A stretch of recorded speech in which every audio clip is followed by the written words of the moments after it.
yayasan dan Wihara Dhamma Caku yang saya hormati, Romo Ramani Pandita, Bapak, Ibu, Pasaka Pasika yang berbahagia. Selamat pagi, Namo Buddhaya.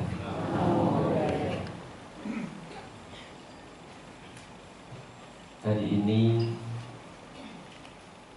pengurus atau Karakasabha Wihara Dhamma Caku Bogor mengajak Bapak Ibu sekalian untuk melakukan perbuatan bajik, perbuatan mulia dengan melakukan sanggadana di Katina Kala atau masa Katina ini. Satu kesempatan yang telah ditunggu-tunggu umat Buddha selama setahun, bahkan sudah dipersiapkan jauh-jauh hari untuk menyelenggarakan Katina Samagi atau Sanggadana Samagi, yaitu berdana kepada Sangga secara bersama-sama. Tentu ini adalah tugas perbuatan yang tidak mudah untuk dilakukan, meskipun itu sangat mulia. Bapak Ibu Pasaka Pasika sekalian, Sangga Theravada Indonesia yang anggotanya adalah biku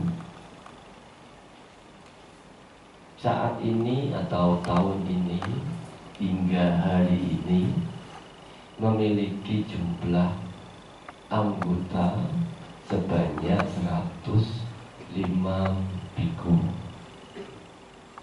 Tentu kalau kita melihat angka dari 105 itu banyak sekali, berarti 105.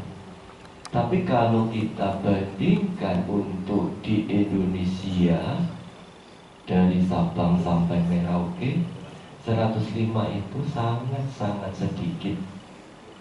Tidak cukup untuk bisa menangani, memberikan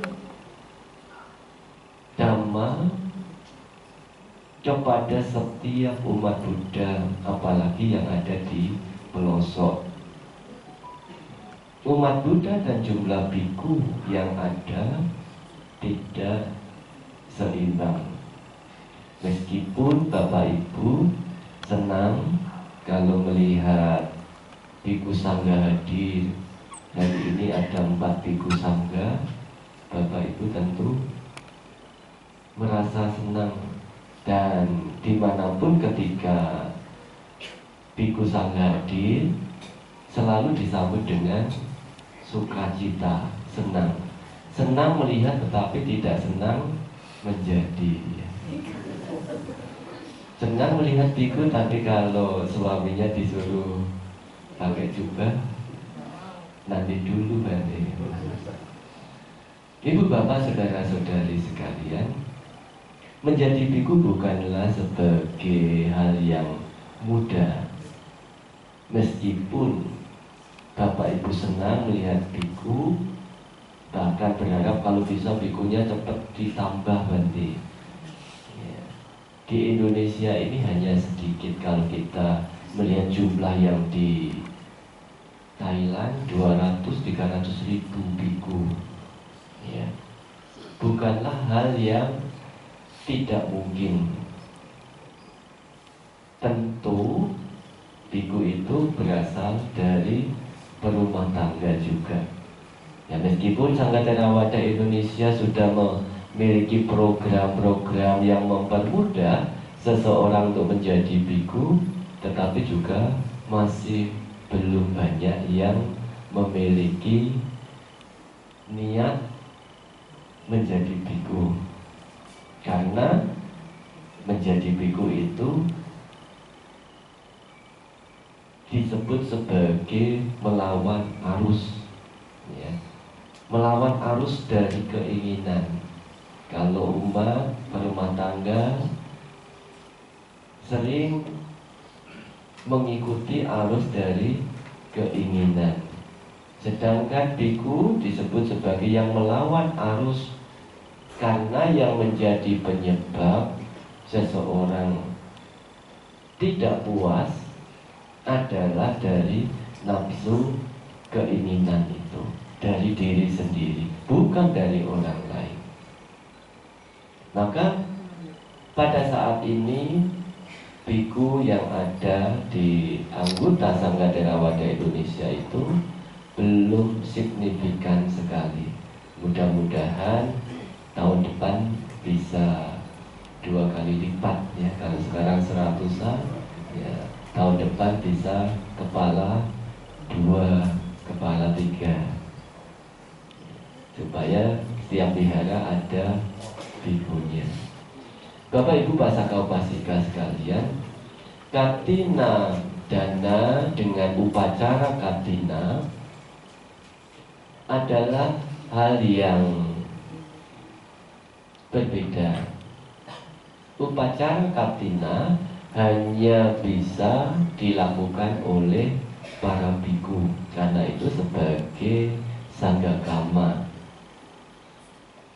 Sedangkan Katina kala, Sanggadana di masa Katina atau Katina kala lebih ke arah umat Buddha melakukan Sanggadana pada Katina kala, yaitu setelah para biku selesai menyelesaikan masa wasa. Ya, tahun ini tanggal 17 Oktober yang lalu para biku telah menyelesaikan masa wasa yang masuk wasa awal. Ada masuk wasa awal, ada masuk wasa belakang. Yang masuk wasa awal selesainya tanggal 17 Oktober yang lalu.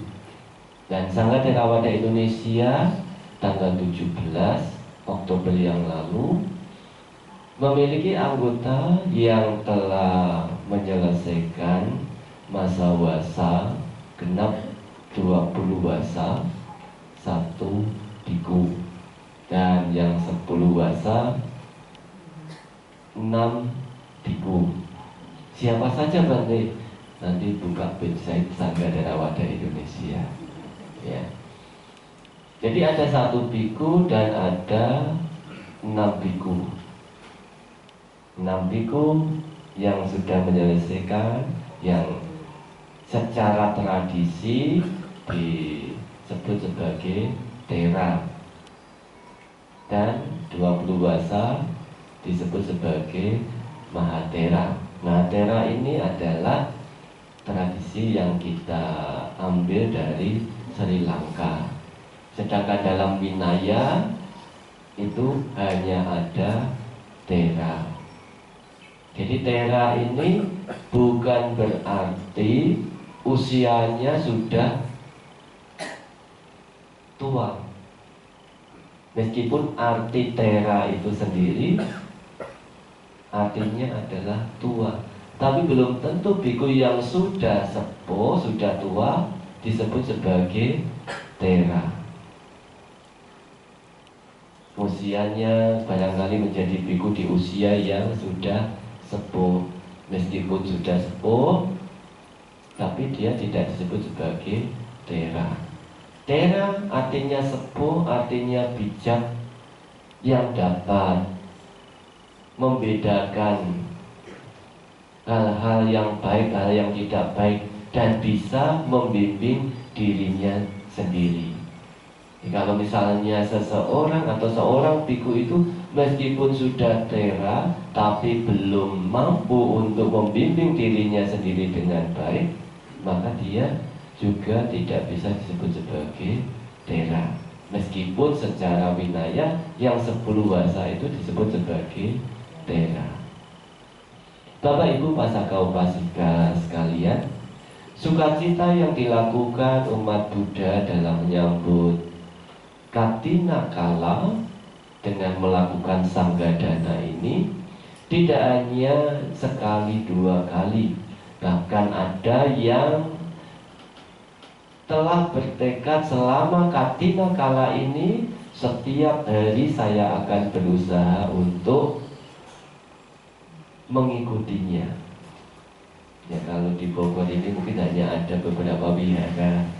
Kalau di Banten setiap malam ada.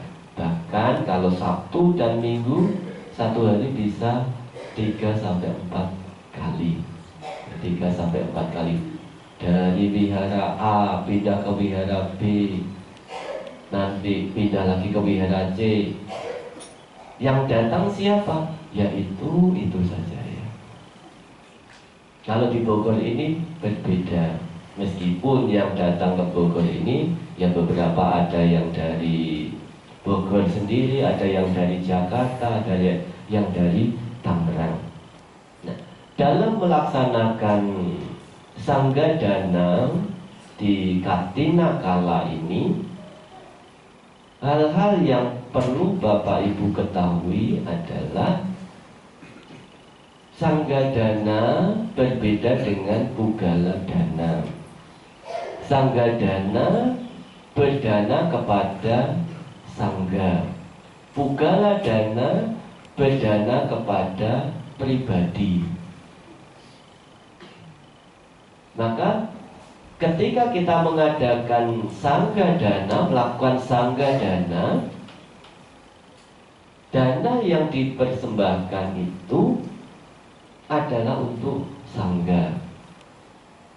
Para biku yang hadir hanya mewakili sangga untuk menerima Sanggadana dari Bapak Ibu sekalian. Meskipun itu ada 4, ada 5, ada 20, bahkan ada 1 biku sekalipun, itu juga disebut sebagai Sanggadana. Seringkali umat salah dalam memahami Sanggadana. Nanti saya mau mempersembahkan Sanggadana, harus 4 biku. Tidak. 4 biku bisa disebut sebagai sangga, atau baru bisa disebut sebagai sangga untuk pengulangan patimokkha. 5 biku baru disebut sebagai sangga untuk melaksanakan upacara katina. 10 biku baru bisa disebut sebagai sangga untuk upacara upasampada. 20 biku baru bisa disebut sebagai sangga untuk upacara abana, satu upacara sanggakama dalam sangga. Dan 1 biku bisa disebut sebagai sangga untuk Sanggadana. Jadi kalau Sanggadana itu tidak mesti harus 4 biku, 5 biku atau seterusnya. Ya. Memang kalau ada biku banyak, umat ya senang. Tetapi yang dimaksud dengan Sanggadana itu bisa diwakili oleh hanya 1 biku, bisa diwakili oleh 2 biku. Itu disebut sebagai Sanggadana juga. Nah, Ibu Bapak Pasaka sekalian, di depan tadi saya telah menyuplik syair dari Dhammapada Bapak Wakam, mawa manyeta punyasa nak matang agami sakti uda bindu nipatena uda kumbuti purati apurati diru punyasa tukang ti ajinam. Artinya, seseorang jangan meremehkan kebajikan dengan berpikir bahwa kebajikan yang sedikit ini tidak akan memberikan manfaat. Seperti tetesan air, setetes demi setetes mampu memenuhi satu tempayan. Demikian juga dengan orang bijak akan memenuhi dirinya dengan kebajikan yang dilakukan sedikit demi sedikit. Jadi ketika kita berbuat bajik, jangan melihat orang lain, membandingkan diri kita dengan orang lain. Dia bisa memberi banyak, saya tidak bisa memberi banyak. Perbuatan saya ini tidak akan memberikan akibat. Pada zaman Sang Buddha ada seorang seti, jadi ini adalah konglomerat. Karena dia gigih, belum mengerti manfaat dari berdana. Ketika diajak untuk berdana, dia dijuluki sebagai seti konglomerat kaki kucing. Kaki kucing itu ada berapa jari? Jari-jari kaki kucing berapa? Tahu enggak? Ada yang punya kucing? Enggak dihitung. Jari kaki kucing itu hanya ada 3. Jadi kalau kita menjemput beras dengan 3 jari, dapatnya seberapa? Sedikit. Maka dia dijuluki sebagai seti kaki kucing karena pelitnya. Ya, karena pelitnya, dia mengatakan upasaka yang mengajak untuk berdana hari ini kita akan mempersembahkan dana makanan kepada bhikkhu sangha. Siapa yang memiliki sesuatu silakan dimasukkan ke sini.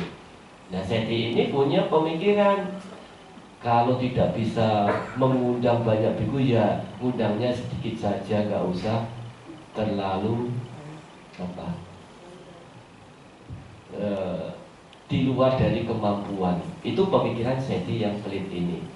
Akhirnya karena dia didatangi, dia kalau tidak memberi juga malu, diambillah dari tempat menyimpan beras itu dengan 3 jari. 3 jari, ya dapatnya seberapa? Hanya 3. Kalau 5 jari masih mending, ya ini 3 jari. Nanti Bapak Ibu bisa coba di rumah. Jadi ini dijuluki sebagai seti kaki kucing karena dia tidak gemar untuk memberi, hanya 1 jemput saja. Ya. Itu orang yang sangat gigih pada waktu itu, maka dia dijuluki sebagai seti kaki kucing itu. Nah, sedangkan orang bijaksana disebut sebagai dira. Bijaksana itu juga disebut sebagai dira, pandita, dan ada beberapa lain lagi. Nah, dira di sini artinya orang bijak, ya, atau bijaksanawan, memenuhi dirinya dengan kebajikan yang dia lakukan sedikit demi sedikit. Bapak Ibu setiap hari puja bakti, baca parita di rumah, itu pun sebagai satu kebajikan. Bapak Ibu bisa mempraktekkan sila meskipun tidak setiap hari uposatha, itu adalah kebajikan yang dilakukan sedikit demi sedikit. Saya tidak bisa melakukan atau menjalani kehidupan luhur setiap hari. Saya mau menjalani kehidupan luhur setiap hari uposatha. Ya, jadi kalau misalnya kita pergi ke negara-negara Buddhis itu, di situ ada umat Buddha yang setiap hari uposatha datang ke wihara, puja bakti, menjaga sila, antasila, mempraktekkan cita bawana, dan tentu mendengarkan dhamma, ya, mendengarkan dhamma. Ini adalah kebajikan yang bisa dilakukan, yang disebut sedikit demi sedikit. Bukan hanya sekedar yang namanya kebajikan itu berdana, ya. Berdana memang kebajikan, tapi bukan hanya berdana saja yang disebut sebagai kebajikan. Kita menjaga sila meskipun hanya setengah hari, itu adalah satu kebajikan yang luar biasa. meskipun hanya setengah hari, karena kita belum sempat atau tidak mengetahui hari itu hari Uposatha. Hanya setengah hari yang dijaga seorang pembantu pada waktu itu zaman Sang Buddha. Malamnya dia meninggal, lahir di alam surga, meskipun hanya menjaga at-taksila selama setengah hari. Bapak Ibu Pasaka Upasika sekalian, seorang yang bijaksana selain memenuhi dengan kebajikan yang dilakukan sedikit demi sedikit, dia juga mengetahui cara untuk melakukan kebajikan. Ya, pada saat ini Bapak Ibu bertemu dengan Bhikkhu Sangga, karena dalam Buddha Parisada itu ada perumah tangga dan ada Pabajita. Semua saling mendukung. Seorang Pabajita tidak bisa hidup tanpa ada perumah tangga. Jadi Pabajita, seorang bhikkhu itu tidak bisa mempraktikkan kehidupan luhurnya tanpa ada perumah tangga. Pada zaman dulu, para bhikkhu mendapatkan catuk pacaya, makanan, dengan cara pindah patah. Sekarang beberapa ada yang diundang untuk makan atau menerima dana makanan di rumah. Di Indonesia ini lebih banyak umat yang datang ke wihara untuk mempersembahkan dana makanan ya kepada Bhikkhu Sangga, karena seperti yang di awal tadi dikatakan, jumlah bhikkhu dan jumlah umat tidak sama. Jadi bhikkhu dan perumah tangga adalah bagian tiang yang menopang Buddha Sasana. Tanpa keberadaan Buddha Parisada, Buddha Sasana ini juga akan hilang. Ada kewajiban perumah tangga, juga ada kewajiban moral yang dilakukan oleh para bhikkhu. Nah, kewajiban yang dilakukan oleh perumah tangga ya, yang saya tidak menjelaskan ini secara detail ya. Yang perlu dilakukan oleh perumah tangga, berbicara, berbuat, berpikir dengan cinta kasih. Jadi kalau sedang berpikir, meskipun itu berpikir kepada para bhikkhu, usahakan berpikir dengan cinta kasih. Cinta kasih itu satu pengharapan yang baik ya, bukan cinta kasih ini cinta kasih muda-mudi ya, berbeda ya. Cinta kasih ini adalah berpengharapan baik. Satu tindakan bajik yang dilakukan oleh perumah tangga, berbuat, berucap, dan berpikir dengan cinta kasih. Tidak menutup pintu ketika bhikkhu datang. Dan yang kelima itu senantiasa mempersembahkan amisa dana. Ya, karena para bhikkhu tadi tidak akan bisa bertahan hidup tanpa dukungan perumah tangga. Demikian juga dengan bhikkhu yang telah mendapatkan dukungan dari umat, memiliki kewajiban moral mencegah umat berbuat buruk. Suatu saat ada umat yang datang. Dia sudah lama merawat orang tuanya. Orang tuanya sakit, dipasang selang. Dia bertanya, Bante, orang tua saya ini sudah menderita lama sekali. Saya kasihan dengan orang tua saya. Bagaimana kalau selangnya saya cabut, Bante?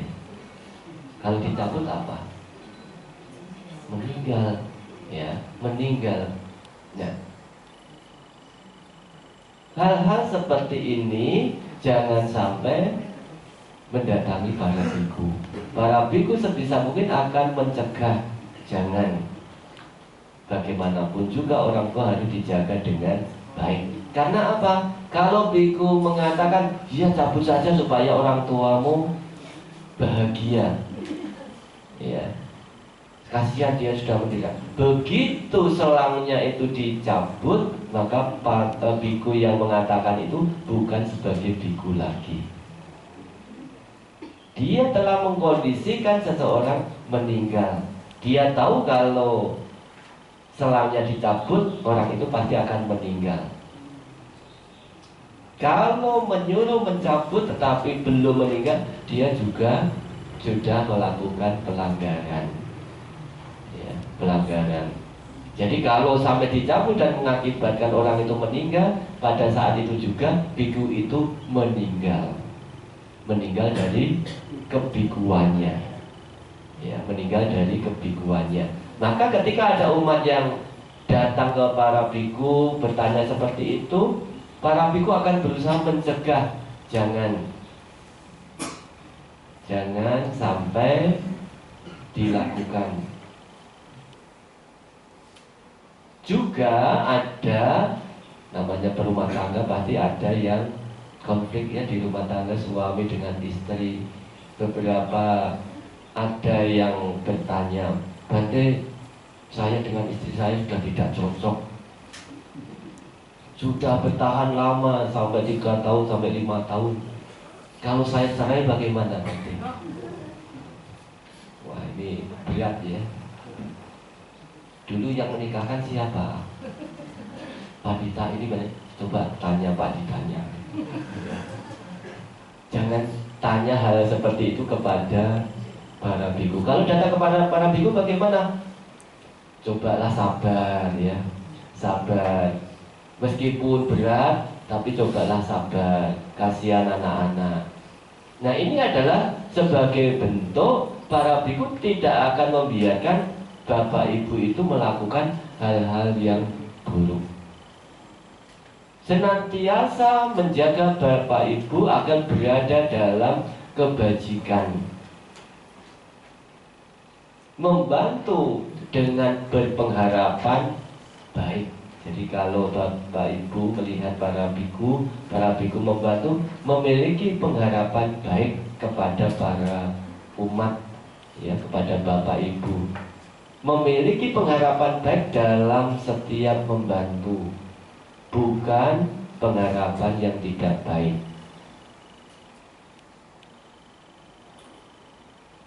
Memberikan dhamma yang bapak ibu belum pernah mendengar, menjelaskan apa yang telah didengar tapi belum jelas.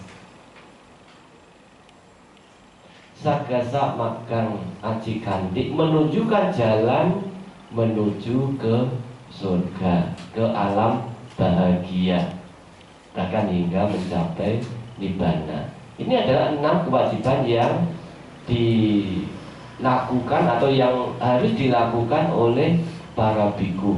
Sehingga dalam Katinakala, Sanggadana di Katinakala ini merupakan bagian dari kewajiban berumah tangga. Yang kelima tadi, mempersembahkan amisadana secara kontinu. Coba kalau bapak ibu tidak mempersembahkan dana makanan kepada biku sangga sehari saja, ya, sehari mungkin masih kuat nih. 2 hari, 3 hari, 4 hari, lama-lama habis, ya, tidak akan tahan. Tidak ada biku yang bisa hidup tanpa keberadaan berumah tangga. Demikian juga berumah tangga memerlukan bimbingan-bimbingan dhamma untuk mencapai alam-alam bahagia. Maka sekarang ini merupakan satu kesempatan bapak ibu yang akan melakukan sanggadana. Dalam dana waktu sutta itu ada 8 sebab orang berdana. Tapi di sini saya hanya akan menyuplik yang di awal dan akhir, yaitu Canggadanam Detik, berdana dengan kesenangan sesuai dengan yang disukai. Seperti misalnya Bapak Ibu memberi sesuatu kepada anaknya. Ada anak tetangga, Bapak Ibu punya 3 barang, yang di depan Bapak Ibu ada 2 anak, 1 anak tetangga, 1 anaknya sendiri. Yang dapat banyak siapa?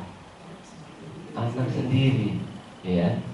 Anak tetangga mah itu urusan tetangga, berarti kasih 1 saja, anak saya kasih 2. Nah, ini berdana dengan canda danang detik karena kesenangan, karena kesukaan, ya.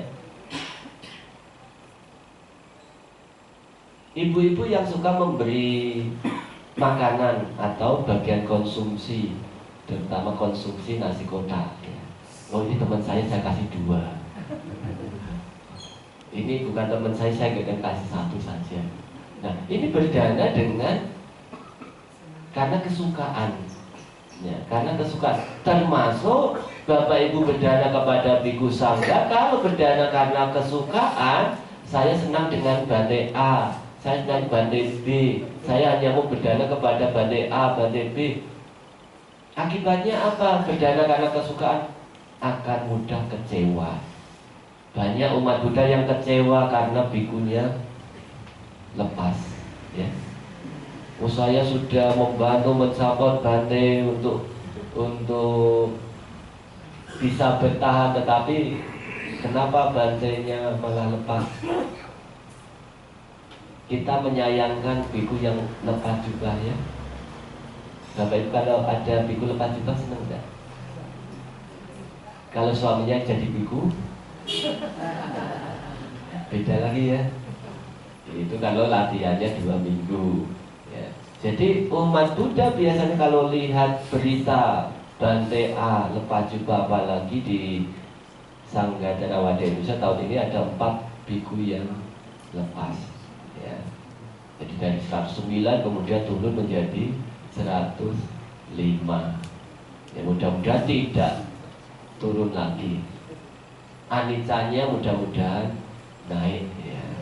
Jadi kalau misalnya turun kan anicca, ya. Jadi berdana karena kesukaan itu akan memiliki efek kecewa.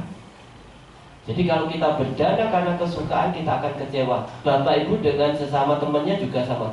Kamu sudah sering saya kasih ini. Kenapa? Kalau saya memerlukan, kamu tidak kasih balik ke saya. Kecewa.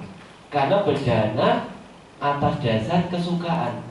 Tapi ada berdana yang mulia yang disebut sebagai cita langkara danang detik. Berdana untuk menghias batin, sebagai penghias batin. Cita langkara danang detik. Apa maksudnya menghias batin? Batin kita tidak akan goyah ketika muncul perubahan-perubahan. Sebagaimana dalam Manggala Sutta, Puttasa loka damenhi citang yasa nak kampati asokang wirajan kemang. Meskipun disinggung oleh hal-hal duniawi, batin tak tergoyahkan, tiada sedih tanpa noda penuh damai. Orang yang berdana dengan berlandaskan cita langkara danang detik, berdana tujuannya adalah untuk mengikis kelekatan-kelekatan yang ada. Jadi kelekatan ini bisa dikikis melalui tahap pertama, melepas apa yang kita miliki, yaitu dengan berdana. Apalagi dalam sanggadana nanti, Bapak Ibu mempersembahkan dana kepada siapapun juga, dana itu nanti untuk sangga. Saya mau mempersembahkan kepada Bani Subaru, saya kenal dengan Bani Subaru misalnya. Saya nggak mau dengan Bani Dhamma Jatuh, saya nggak kenal misalnya. Nah, ini bukan cita langkara danang detik. Kepada siapapun juga, dana yang akan Bapak Ibu persembahkan, para biku hanya mewakili sangga menerima. Demikian juga ketika kita berdana tidak sangga dana, berdanalah untuk melepas kelekatan. Karena yang membuat seseorang tidak puas, menderita, bukan dari luar, tetapi dari dalam kita sendiri. Kalau kita berdana untuk melepas kelekatan kita, maka suatu saat terjadi perubahan dalam kehidupan kita. Apakah ada perubahan terhadap fisik kita, suami istri kita, keluarga kita, bahkan rumah, barang-barang yang kita cintai, kita akan bisa merenungkan apa yang kita miliki juga tidak tetap berubah. Tubuh saya juga berubah tidak tetap. Ya wajarlah, karena ini muncul, berlangsung dan lenyap. Saya tidak bisa mencegah barang saya karena diri saya sendiri, saya tidak bisa mencegah agar tidak berubah. Ini manfaat yang sangat besar yang disebut sebagai Cita Langkara Danang Deti. Satu contoh yang sangat sederhana, ketika Bapak Ibu kehilangan barang berharga, kira-kira bisa menampilkan wajah yang baik, sewarna tidak? Pasti wajahnya muram. Siapa ini yang mengambil? Wajahnya pasti muram. Mobilnya kegores, bisa tersenyum? Sulit untuk bisa tersenyum. Maka Cita Langkara ini disebut penghias batin karena kita mampu mengerti hal-hal yang semestinya tidak kita lekati, dan kita hanya ini hanya hak pakai, bukan milik kita. Mobil tergores, hal yang biasa. Barang yang kita miliki hilang, itu wajar karena kita memiliki. Kalau tidak mau kehilangan bagaimana? Jangan memiliki. Ya. Bapak Ibu yang punya anak remaja jam 11 malam belum pulang, bisa tidur? Tidak bisa tidur, ya, karena melekat terhadap anaknya. Tapi kalau anaknya jadi biku, apakah ditunggu? Tidak. Enak mana? Anaknya di rumah atau jadi biku? Ya. Jadi tidak menderita lagi kalau anaknya, apalagi anak-anak muda sekarang zaman tawuran, ya. Gak tahu kalau di Bogor begini ada tawuran enggak? Kemarin di Gunung Sindur ada cerita anak yang baru tawuran dan ditangkap polisi. Ya, kasihan orang tuanya. Masih anak SMA, Buddhis lagi, ya. Ya, jadi umat Buddha juga ahli tawuran. Ya, kalau anak tawuran, orang tuanya menjadi menderita. Saya kan tidak melekat nanti. Jangan begitu, ya. Kalau misalnya ada anak yang begitu, ya harus dibimbing, diarahkan dengan baik. Tapi sebagai bentuk tidak melekat, kalau misalnya terjadi perubahan-perubahan, ya kita hanya bisa menerima. Menerima itu tidak mudah tanpa ada latihan-latihan. Tidak mudah hanya sekedar dengan kata-kata. Perlu latihan. Latihan yang sangat mudah dilakukan adalah dengan mengembangkan cara berdana dengan Cita Langkara Danang Deti. Yaitu berdana, saya berdana untuk melepas kelekatan saya. Saya berdana untuk mengikis kelekatan saya. Nanti kalau saya mengucapkan begitu, apakah saya mendapatkan manfaat? Banyak sekali manfaat seperti yang Bapak Ibu bacakan tadi. Manusika cak sampati, memiliki kekayaan di alam manusia. Dewa loke cak yarati, memiliki kesenangan di alam dewa. Ya cak nibbana sampati, bahkan pencapaian nibbana. Sabamete nak labati. Semua itu didapat dari hasil atau pahala berdana. Kita minta atau tidak minta, pahala-pahala wipaka dari berdana itu tetap akan muncul. Seperti kita makan, meskipun kita tidak mengatakan saya ingin kenyang, kalau kita makan pasti akan kenyang otomatis.